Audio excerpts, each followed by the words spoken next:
누구나 축구의 기본만 알고 있으면 게임을 쉽게 풀어나갈 수 있죠. 축구를 쉽게 하고 내 선수들 더 나아가 팀원과 호흡을 맞춰가는 재미는 축구가 가져다주는 재미죠. 하지만 축구의 기본 개념을 모른다면 게임은 점점 힘들어지고 팀원과 불화가 생길 수 있으며 더 나아가서 자기 자신을 자책하게 되죠. 그런 당신을 위해서 만들었습니다. 자, 같이 가시죠. 일반적인 피파4에서는 원하는 자료를 뽑기가 힘들어서 가급적 효과적인 전략과 빌드가 필요한 볼타라이브에서 예시들을 보여드리도록 하겠습니다. 이것은 축구의 기본 핵심 원리이기 때문에 피파 온라인, 콘솔 피파, 위닝, 볼타라이브 등 모든 게임에 적용시킬 수 있습니다. 오늘의 핵심 개념은 빌드업입니다. 자, 그럼 본론으로 들어가시죠. 이 영상부터 보시겠습니다. 미드필더가 빌드업을 하는 과정입니다. 벌써 아쉬운 점이 발생했습니다. 다시 한번 보면서 아쉬운 점이 무엇인지 생각해 보십시오. 느껴지십니까? 눈치채신 분들도 많으실 겁니다. 자, 그럼 확인해보죠. 수비는 막기가 너무나 수월합니다.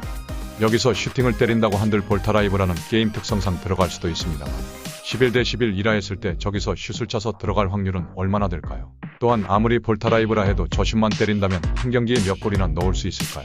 설령 저기서 중앙을 쪄도 마킹 선수는 쉽게 돌아서 바짝 붙기 때문에 공을 받은 선수가 공을 지키기는 힘들어 보입니다. 그렇다면 방법은 무엇일까요?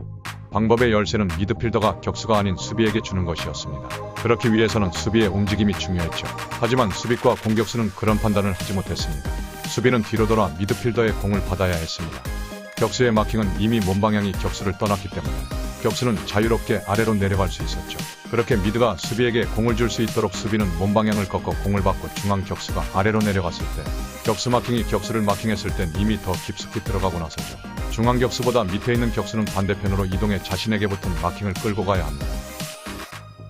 공을 받은 수비는 마킹을 끌고 사이드로 간 격수에게 공을 뿌리고 그 격수는 아래로 깊숙이 내려간 또 다른 격수에게 논스톱 스루 패스를 뿌리게 되면 상황은 더욱 좋아집니다. 말로만 봐서는 어렵다고요? 그럼 시뮬레이션을 보시겠습니다. 공을 받은 수비는 마킹을 끌고 사이드로 간 격수에게 공을 뿌리고 그 격수는 아래로 깊숙이 내려간 또 다른 격수에게 논스톱 스루 패스를 뿌리게 되면 상황은 더욱 좋아집니다. 하지만 막 수비와 격수는 그림을 그리지 못했죠. 그 이유는 누가 더 상대방의 마킹으로부터 자유롭고 그로 인해서 앞으로 더 깊숙이 갈 수 있는지에 대한 것을 고려하지 못했기 때문입니다. 이제 여러분은 이 두 가지, 누가 더 마킹에 자유롭나, 그로 인해 누가 더 깊숙이 들어갈 수 있냐를 파악해서 받아주거나 침투하거나를 결정하시면 되겠습니다. 그렇다면 다음은 좋은 빌드업의 예시를 보겠습니다. 마킹이 탄탄했던 상대편이 두 번의 패스로 무너집니다. 이건 절대 우연이 아닙니다. 그렇다면 상대의 수비가 어째서 무력화되었는지 원리를 알아보겠습니다. 원리는 간단합니다. 미드필더가 공을 받은 순간 아래쪽에 있는 격수가 미드필더 밑으로, 미드필더는 공을 몰고 뒤쪽으로, 미드필더 뒤에 있던 격수는 미드필더와 평행선을 이루는 아래쪽으로 내려가면서 중심축을 기준으로 통돌이 원을 그리는 움직임을 합니다. 마치 나선한 혹은 세탁기처럼 말이죠. 그렇다면 왜 이러한 통돌이 같은 움직임이 적수비에게 어떤 원리로 어떻게 작용했길래 위협적인 장면으로 간 것인지 적수비의 입장에서 알아봅시다.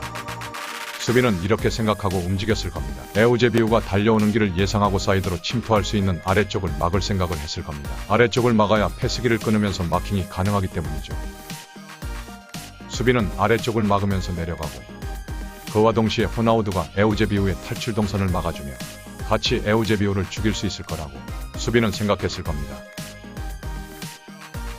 하지만 호나우두의 생각은 달랐습니다. 언뜻 보기에 위험해 보이지 않아서 뒤에 수비에게 주는 패스를 자르려고 했죠. 그렇게 호나우두가 뒤로 간 순간 공간이 열려버린 에잽은 앞을 향했고 호나우두가 놓쳤다고 생각한 수비는 무리하게 에잽의 진행 방향을 막으려고 방향을 바꿨을 겁니다. 그렇게라도 도박을 하지 않으면 손 한번 못 써보고 그대로 에잽을 흘려보냈을 테니까요. 이 원리의 핵심 포인트는 마킹하는 두 선수의 생각을 꼬우는 것에 있습니다. 우리는 수비끼리 이야기를 하면 되지 않을까 생각하겠지만 0점 몇 초 사이에 이러한 정보를 이야기하기는 불가능할 것입니다. 또한 그냥 일반적인 삼각 패스가 아니라 삼각전을 유지하되 통돌이처럼 돌아가서 삼각 패스의 패스기를 막으려고 하다 보면 오히려 그 통돌이 안으로 빨려 들어가 버리죠. 이러한 원리는 단순 게임에만 적용되는 것이 아닙니다. 실제 축구에서도 원리는 비슷합니다.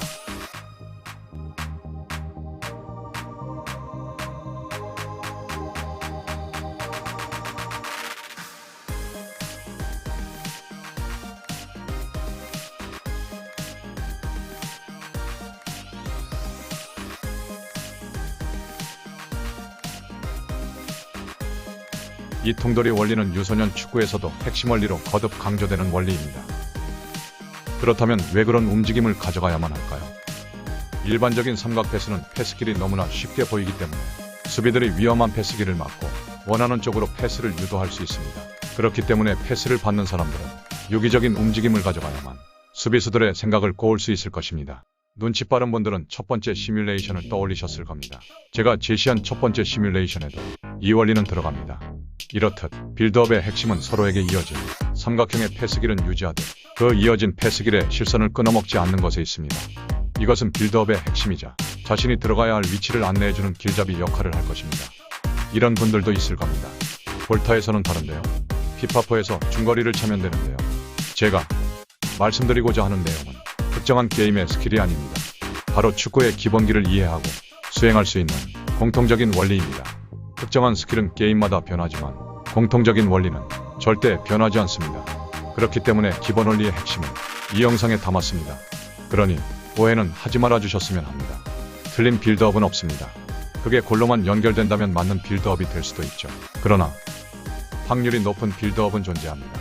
하지만 빌드업의 핵심 원리를 모른다면 그런 빌드업을 할 수 있을 리 만무하죠. 그렇기에 우리는 핵심 원리를 배우고 훈련해야 할 것입니다. 자, 오늘 영상 마무리 요약하겠습니다. 첫 번째, 삼각형 패스길 유지하면서 오프더볼 가져가기. 두 번째, 누가 더 마킹에 자유로운지 파악하기.